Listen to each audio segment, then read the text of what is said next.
The dining hall hummed with the electric rhythm of 1,000 conversations.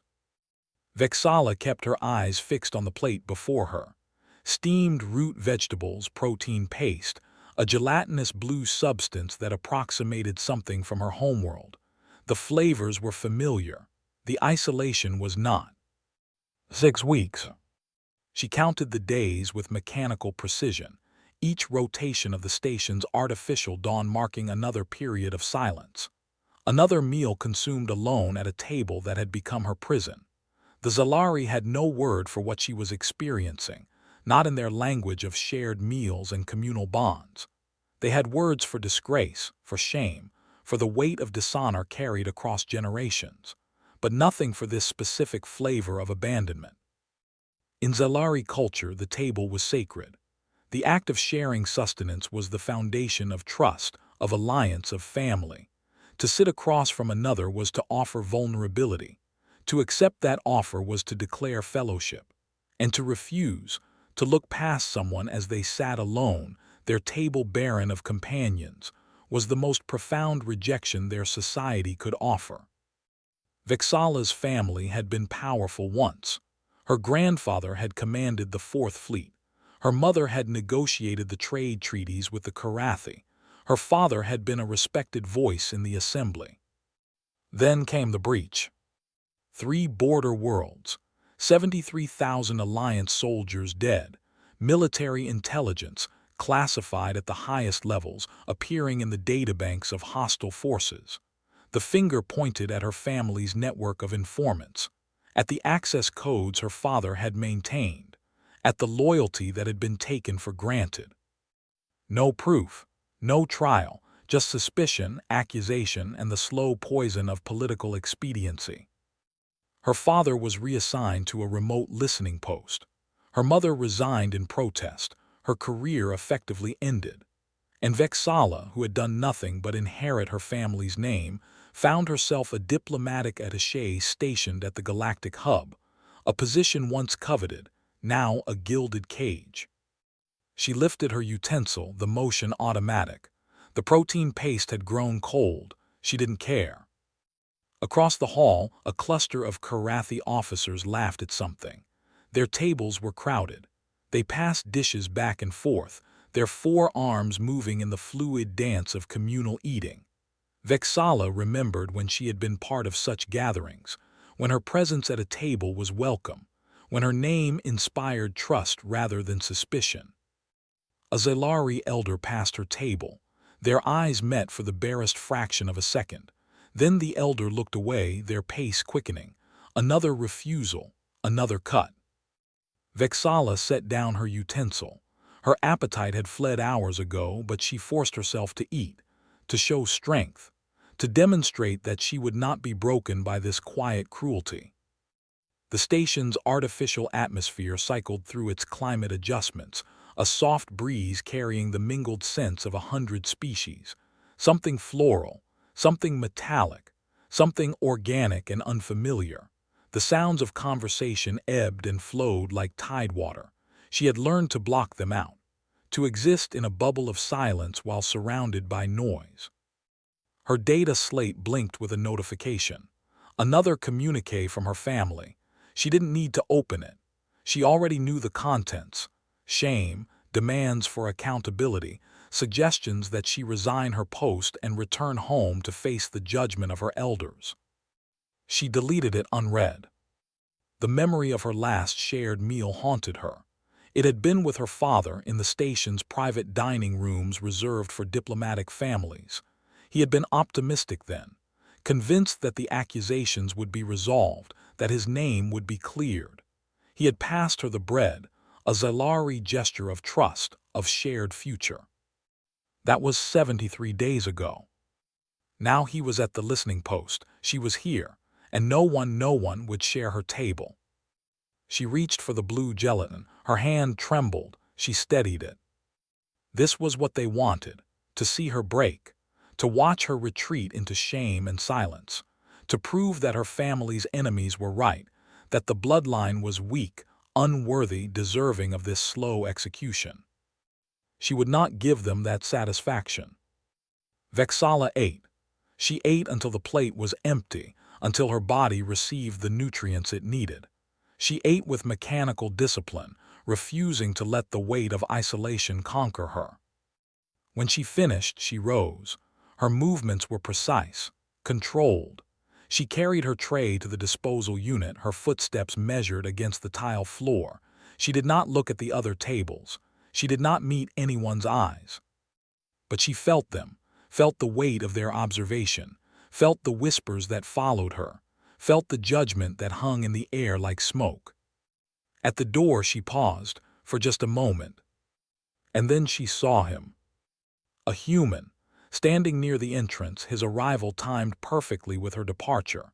He was tall for his species, with sharp features and eyes that seemed to see too much. He wore civilian clothing, no uniform, no insignia. A merchant, perhaps, or a traveler. The station was full of humans these days, their species having burst onto the galactic stage with unsettling speed. Their eyes met. He didn't look away. Something shifted in Vexala's chest, a flutter of recognition, of connection. She dismissed it immediately.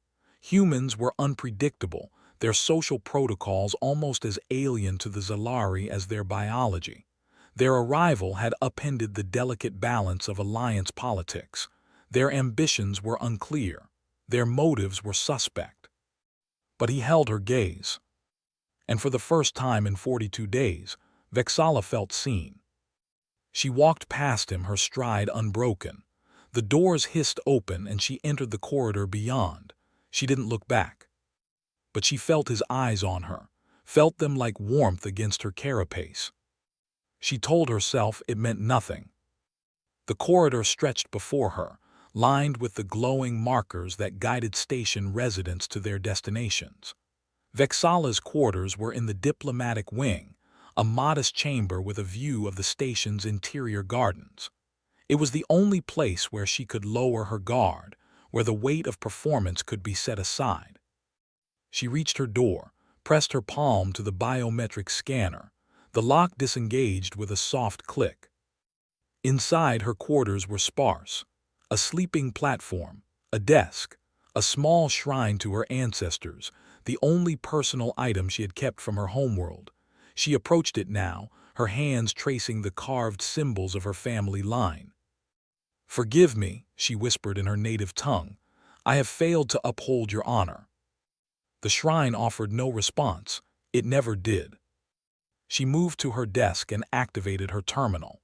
The screen glowed to life, revealing a cascade of messages, official reports, diplomatic briefings, and more notices of disapproval, of censure, of the endless bureaucratic machinery that ground away at her position.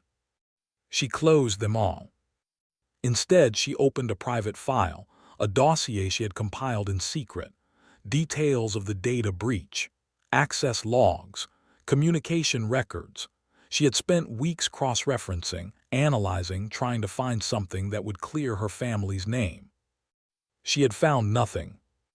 She was not an intelligence analyst. She was a diplomat. Her skills lay in negotiation, in persuasion, in the delicate art of building consensus. This work was beyond her. She knew that, but she had no choice. The screen flickered. A notification appeared. Incoming connection. Human Federation Merchant Registry. Vexala stared at the text.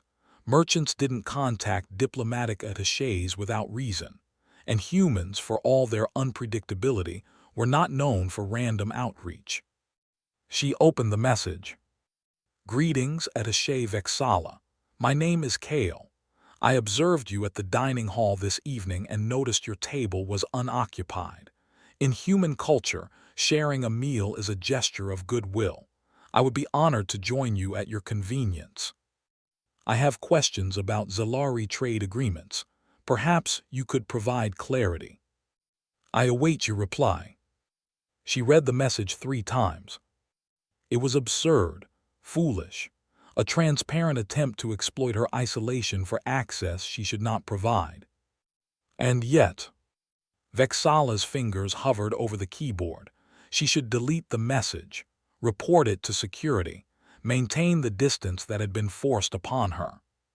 She typed, "The dining hall is open from 1800 to 2100 station time. I will be present tomorrow." She sent it before she could reconsider. Then she sat back in her chair, her heart racing, and wondered what she had just done. The dining hall was quieter during the evening cycle. Fewer species, fewer conversations. The harsh lights of the midday meal had softened to a warmer hue, creating pools of shadow in the corners. Vexala arrived early.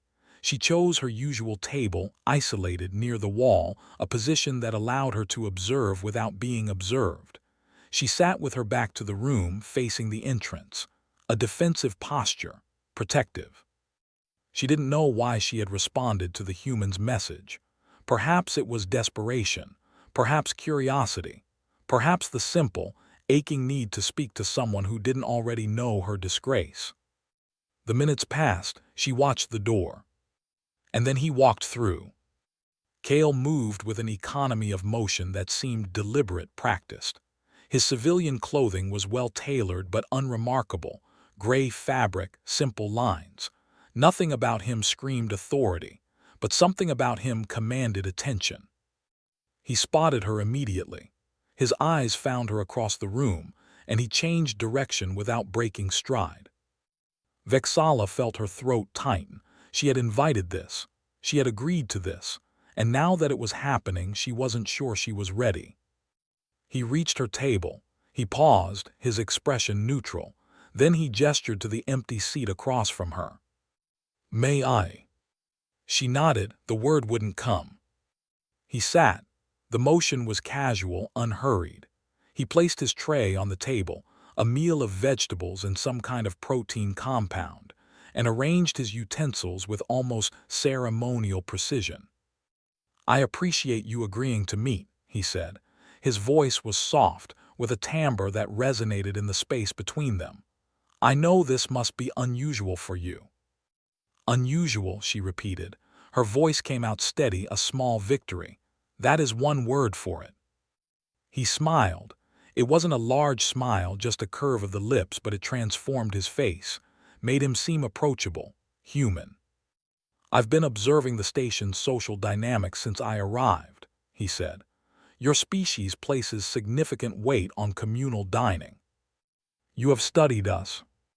"I have read." He picked up his utensil, taking a bite of the protein compound. "I find it fascinating, the way different cultures approach trust. Humans were all over the map. Some of us eat alone by preference. Others can't stand solitude. We haven't settled on a single approach." Vexala had heard similar observations from other species. Humans were often described as chaotic, inconsistent, difficult to predict. But Kale's words carried a different weight. He wasn't dismissing Xylari traditions. He was placing them in context. "Why did you contact me?" she asked. "I am not a trade expert. My position is limited." "Your position is precisely what interests me." She stiffened. "You are aware of my situation." "I'm aware that you sit alone." He said it without judgment, as if stating a fact of nature. "I'm also aware that your family was once highly regarded in the Xylari military hierarchy, and that something happened to change that." Vexala felt her carapace tighten, a physiological response to stress that she couldn't control. "That is not public knowledge." "It's not private." He set down his utensil. "I'm not here to pry into your family's affairs. I'm here because I need access to diplomatic records from the period preceding the border conflicts, and I believe you can help me obtain them." Her breath caught. "You want me to break protocol?" "I want you to provide information that is already available to your position. I simply lack the credentials to request it directly." "And what do I receive in return?" Kale leaned back. His eyes met hers, and there was something in them, calculation perhaps, or respect. "You receive a table," he said. "Someone to sit with, someone to share a meal." She stared at him. "That is not a fair exchange." "Perhaps not." His smile returned. But you're already sitting alone, and I'm already asking, so maybe it's closer to fair than you think. The audacity of it, the sheer, breathtaking audacity. Vexala wanted to refuse, to stand, to walk away, to demonstrate that she was not so desperate for companionship that she would compromise her position. But she was desperate. She had been desperate for weeks, and he knew it. "What do you actually want?" she asked. "The truth this time." Kale's smile faded. His expression became serious, almost somber. "The truth," he said slowly, "is that I think something is wrong with the data that was leaked.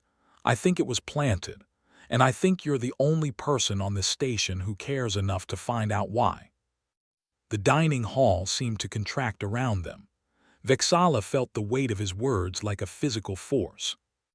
"Why would you care?" she asked. "The Zalari are not your people. The Alliance is not your government.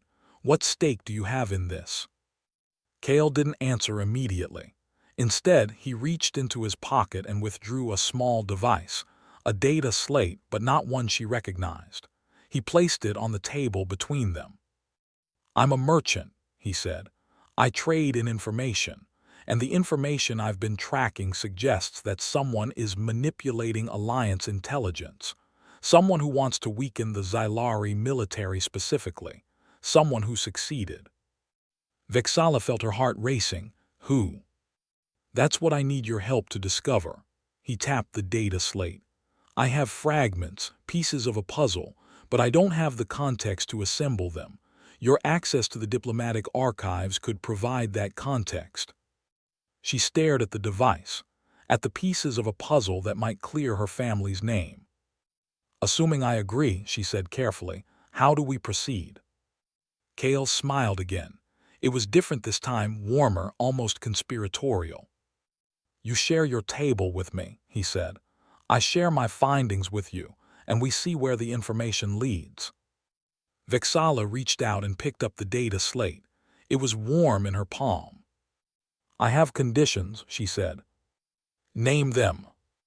"My involvement remains confidential. If anyone asks, we are discussing trade agreements, nothing more." "Agreed. And if we find something that implicates a specific party, we take it to the council together." Kale hesitated, then agreed. He extended his hand across the table.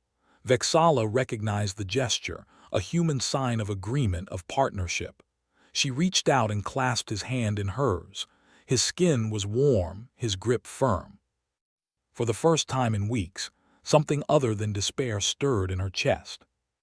"What do you know?" she asked. "Tell me everything."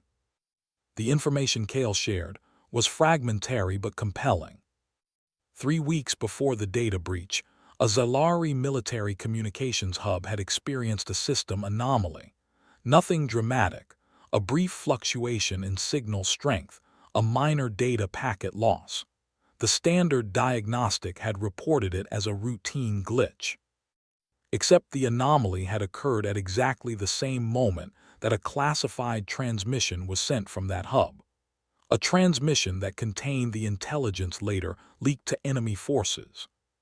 Coincidence? Kale didn't believe in coincidence.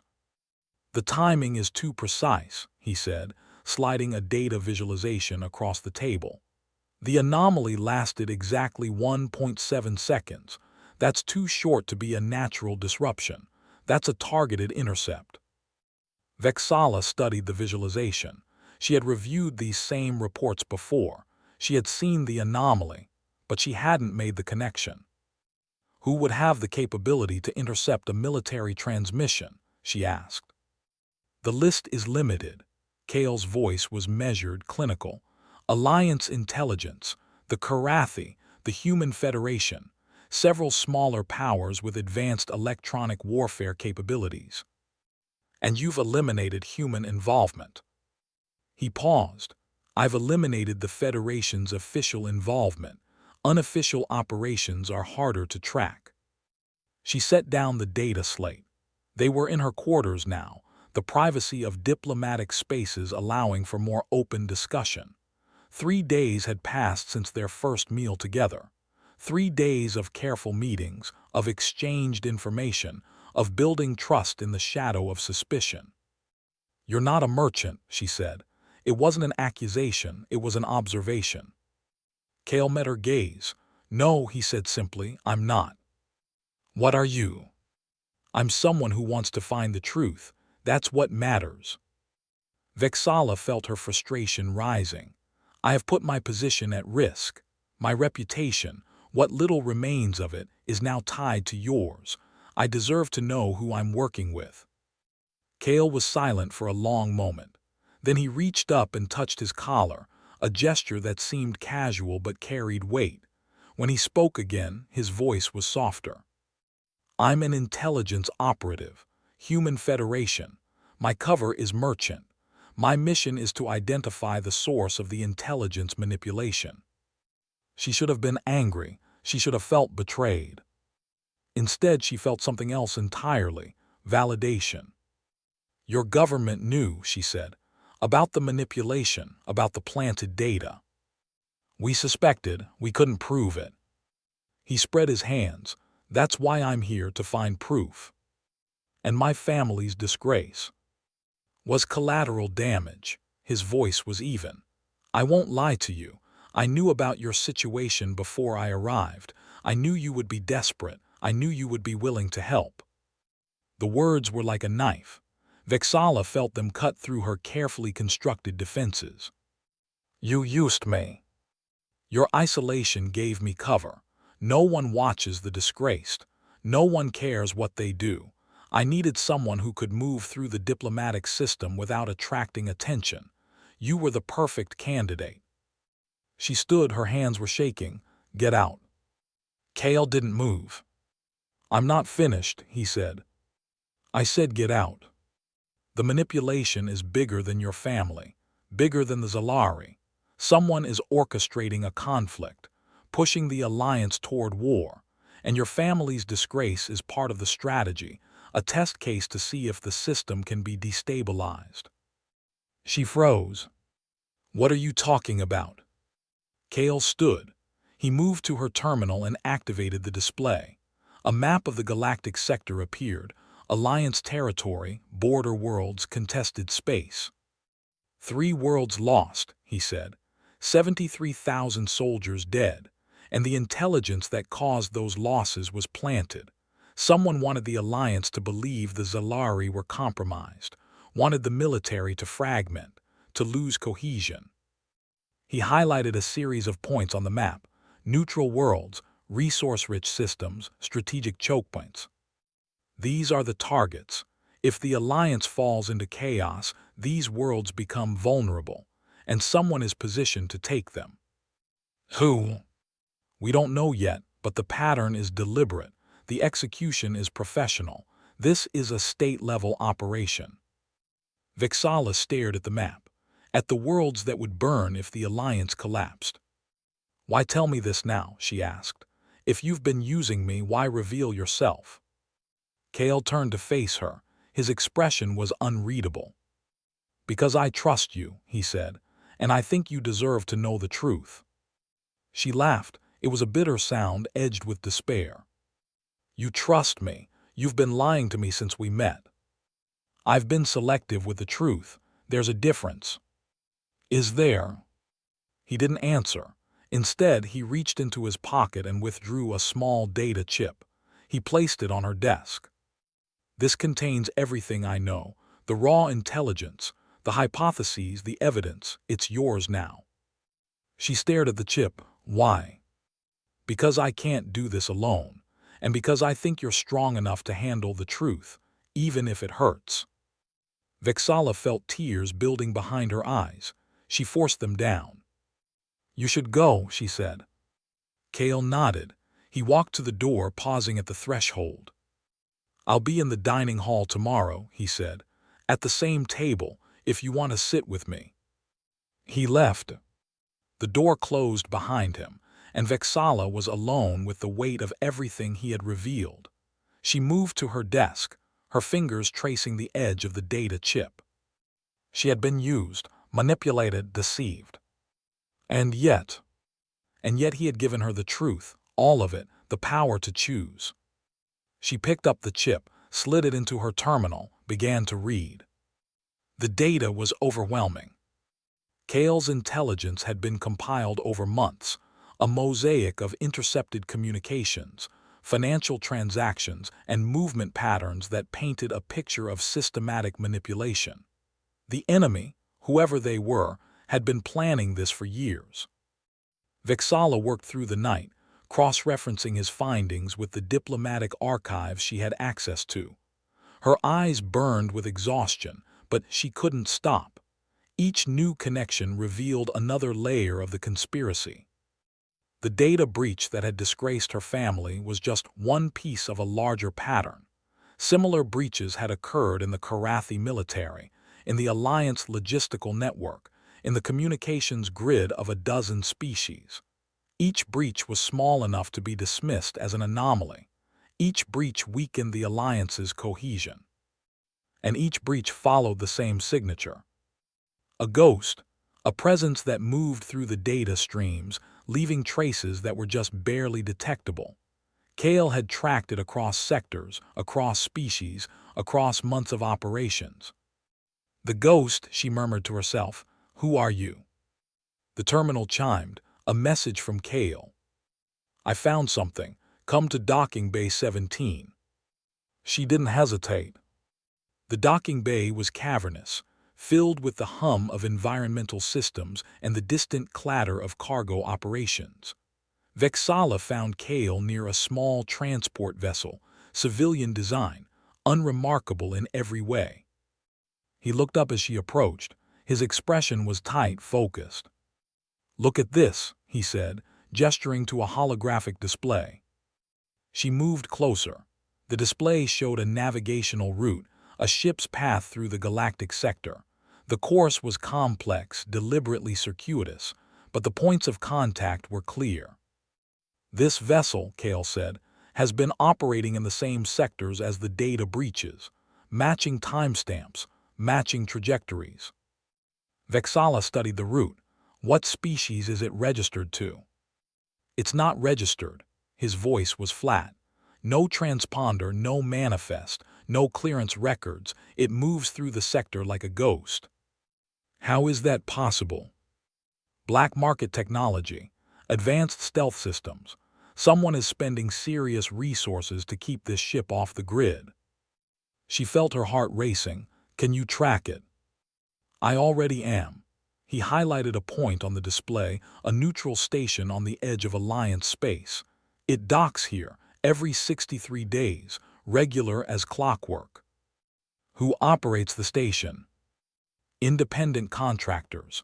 No political affiliation. No clear allegiances. It's a safe harbor for anyone with credits to spend."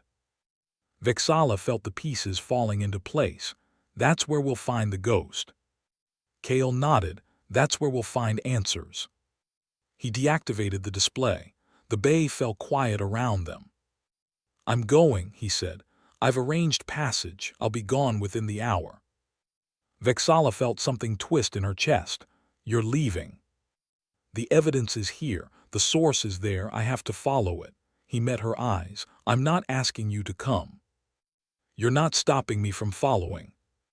His expression shifted, surprise, then something like respect. "I didn't expect you to volunteer." "Didn't you?" She stepped closer. "You gave me the data. You showed me the truth. You must have known I wouldn't let it go." Kale was silent for a long moment. Then he nodded. "There's a spare cabin," he said. "The transport is small. The journey will be uncomfortable, but I won't stop you from boarding."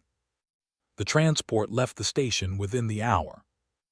Vexala watched her homeworld sector disappear through the viewport. She had made the choice without hesitation, without fear. The prospect of answers was more powerful than the fear of consequences. Kale sat across from her in the small cabin. They had been silent for most of the journey, each lost in their own thoughts. "Why me?" she finally asked. He looked up. "What?" "When you needed someone to help you find the truth. Why me? There were other disgraced officials, other desperate people. Why did you choose me?" Kale considered the question. His fingers drummed against the armrest. "Because you sat alone," he said. "Because you kept sitting alone, every day, every meal. You never tried to ingratiate yourself with anyone. You never begged for forgiveness. You just endured." She didn't respond. "I respected that," he continued. "Most people break, they compromise, they find someone to cling to, but you didn't. I was too proud." "Maybe," he leaned forward, "or maybe you knew that survival alone wasn't enough, that you needed more than just to endure, that you needed to find the truth." Vexala felt something shift inside her, something she didn't have a word for. "And what do you need?" she asked. Kale's smile was slow. "The truth," he said, "always the truth." The station was called Wayfarer's Rest, a neutral hub at the edge of Alliance space, a place where legality was a suggestion and information was currency. Vexala had never visited such a place. Her diplomatic training had prepared her for formal environments, structured negotiations. This was chaos dressed up as commerce. Kale moved through the crowds with practiced ease. He knew the protocols, the codes, the unwritten rules that governed this world. Vexala followed close behind, trying to absorb as much as possible. The ghost ship was docked in Section 7, a heavily secured area that required biometric clearance. Kale had arranged access through a contact, a small, reptilian species that specialized in bypassing security systems. "Stay close," he said. "Don't speak. Don't make eye contact. Just watch and learn." She nodded. The contact was efficient. Within 20 minutes they were inside the docking section. The ghost's vessel sat in the shadows, its hull dark and unmarked. Vexala felt a chill run through her. This was the source, the epicenter of the conspiracy that had destroyed her family. "Can we board?" she whispered. "Not yet." Kale was scanning the area with a handheld device. "The ship is alarmed. If we trigger the sensors, we lose the element of surprise." "Then what do we do?" "We wait," he gestured to a maintenance alcove. "We watch, we learn, we find out who comes and goes." They waited for 3 hours. Vexala's patience was tested to its limits. The maintenance alcove was cramped, uncomfortable, and filled with the smell of recycled air and industrial lubricants. But she didn't complain. She couldn't. The stake was too high. And then finally, someone arrived. The figure was tall, bipedal, but concealed by a hooded cloak. They moved with deliberate efficiency, approaching the vessel's hatch. A biometric scan, a voice command. The hatch opened. Kale moved. Before Vexala could react, he was out of the alcove, crossing the docking bay with silent, predatory grace. He reached the hatch just as the figure entered. He followed them inside. She stared at the closed hatch. Her heart was pounding. She was alone now in a hostile environment with no clear path forward. And then the hatch opened again. Kale's face appeared. "Get in now." She didn't hesitate. The vessel's interior was sparse, functional, designed for efficiency rather than comfort. The cloaked figure was in a small cabin, their hands raised. Kale held a weapon, a small, compact device that Vexala recognized as a human-designed stunner. "Identify yourself," Kale said. The figure lowered their hood. Vexala felt her blood run cold. The face that stared back at her was familiar. A face she had seen in briefings, in official portraits, in the formal gatherings of the Zalari elite. "Ambassador Tsari," she breathed, "it was you." The ambassador, her family's political rival, regarded her with cold amusement. "Vexala," Tsari said, "I should have known you would be here. You never could leave well enough alone." Kale's weapon didn't waver. "The data breaches," he said, "the planted intelligence, the border worlds, was it all you?" Tsari laughed. It was a brittle sound. "Me? No, I'm just a facilitator, a messenger. The people I work for, they're much larger than me." "Who?" Vexala stepped forward. "Who are they?" Tsari's eyes flickered. You think I'll tell you, you think I'll give you that satisfaction. Vexala felt something break inside her. She crossed the distance between them and grabbed the ambassador by the collar. You destroyed my family, she said. You took everything from us, and now you're going to give me answers, one way or another. Tsari's expression shifted, fear perhaps or respect. I serve a higher purpose, they said. The alliance is weak, divided, it needs to be restructured. The people I work for, they're going to rebuild everything, stronger, more unified. At the cost of millions of lives. Sometimes that's necessary. Vexala released Tsari and stepped back. She felt hollow, empty. The answers she had sought had only led to more questions. Kale moved forward. Who are the people you work for? Give me names, give me locations. Tsari's smile was venomous. I would rather die. That can be arranged. But Vexala placed a hand on Kale's arm. No, she said. Not here, not now. We take them to the council. We present the evidence. We do this the right way. Kale stared at her. The right way. The legal way, the alliance way. She met his eyes. That's how we win. The journey back to the hub station was tense. Tsari was confined to a cabin, under constant surveillance. Vexala and Kale sat in the small common area, the weight of their discovery pressing down on them.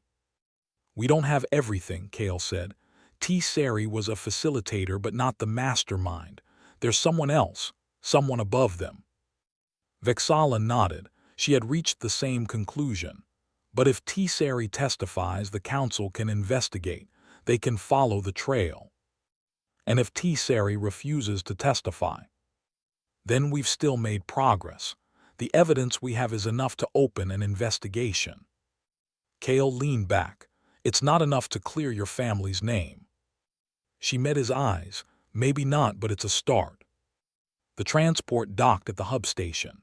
They escorted Tsari to the diplomatic wing, to the secure detention cells reserved for high-value prisoners. And then Vexala faced the council. The council chamber was vast, filled with representatives from a dozen species. The weight of their attention was oppressive. Vexala stood at the center of the chamber, her voice steady as she presented the evidence. The data breaches, the ghost ship, Tsari's confession. She showed them everything, held nothing back, laid bare the conspiracy that had destroyed her family and weakened the alliance. When she finished, the chamber was silent. The council leader, a Karathi elder, rose from his seat. You have done the alliance a great service, he said. The evidence you have presented will be investigated thoroughly. If what you say is true, those responsible will be held accountable. Vexala felt tears burning behind her eyes. She had done it. She had proven her family's innocence. But the victory felt hollow. She found Kale in the dining hall. It was late. The hall was empty, the lights dimmed for the night cycle. He sat at her table, the table where she had sat alone for so many weeks. Congratulations, he said as she approached. You did it. Did I? She sat across from him. My family is still disgraced. My father is still at the listening post. The damage has been done. But it can be repaired, now that the truth is out. She looked at him. You knew Tsari was involved. You knew before we ever left the station. His expression didn't change. I suspected, I wasn't sure, I needed you to find the evidence. You used me again. I needed someone the council would listen to. He leaned forward. You were that someone, you've always been that someone. She felt the anger building inside her. I trusted you. Trust is earned. His voice was calm, and I'm still earning it. The weeks that followed were a blur of hearings, testimonies and investigations.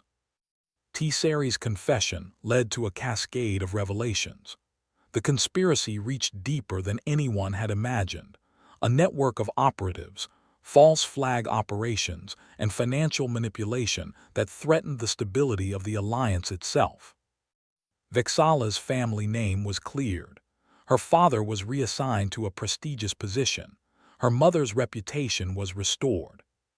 But Vixala felt no satisfaction. She sat in the dining hall, her table once again crowded with admirers. Zalari elders who had once ignored her now sought her company. Karathi officers who had avoided her gaze now offered compliments. It was all hollow, transactional, the shallow respect of those who had been proven wrong. She wished she could be alone again. And then Kale walked in. He crossed the room with his characteristic ease, ignoring the stares of the other diners. He reached her table.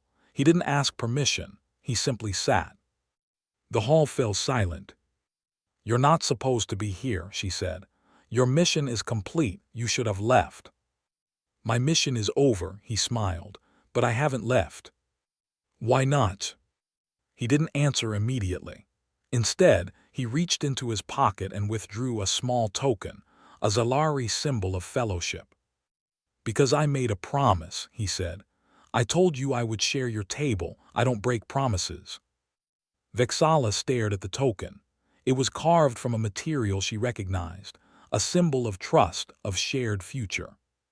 "You shouldn't have come back," she said. "I told you to leave." "I know." He placed the token on the table between them, "but I wanted to see if you still meant it." She looked at the token, at his hand, at his eyes. She didn't answer. The dining hall was quiet that evening. Vexala sat alone, not because no one would join her, but because she had chosen to be alone. The crowds of admirers had thinned over the months as the scandal faded from memory. Her table was empty again, but this time it was empty by design. She waited. She didn't know why she waited. She had told Kale to leave. She had told him she didn't want to see him again. But she waited. And then he walked in. He was different now. No longer in disguise, no longer pretending to be a merchant. He wore the uniform of the Human Federation Intelligence Corps, dark fabric, subtle insignia, the weight of authority. He crossed the room. He reached her table. He didn't ask permission, just sat. "I didn't expect you to come back," she said. "I didn't expect to come back." He set his tray on the table. "But I had unfinished business." "Did you?" He met her eyes. "I manipulated you, used you, lied to you. I told myself it was necessary, that the mission was more important than your trust." She said nothing. "But I was wrong," he continued. "The mission was important, but so were you. I should have told you the truth from the beginning. I should have trusted you." And now, he reached into his pocket. This time it wasn't a token. It was a data chip, identical to the one he had given her months ago. "I'm giving you the choice again," he said.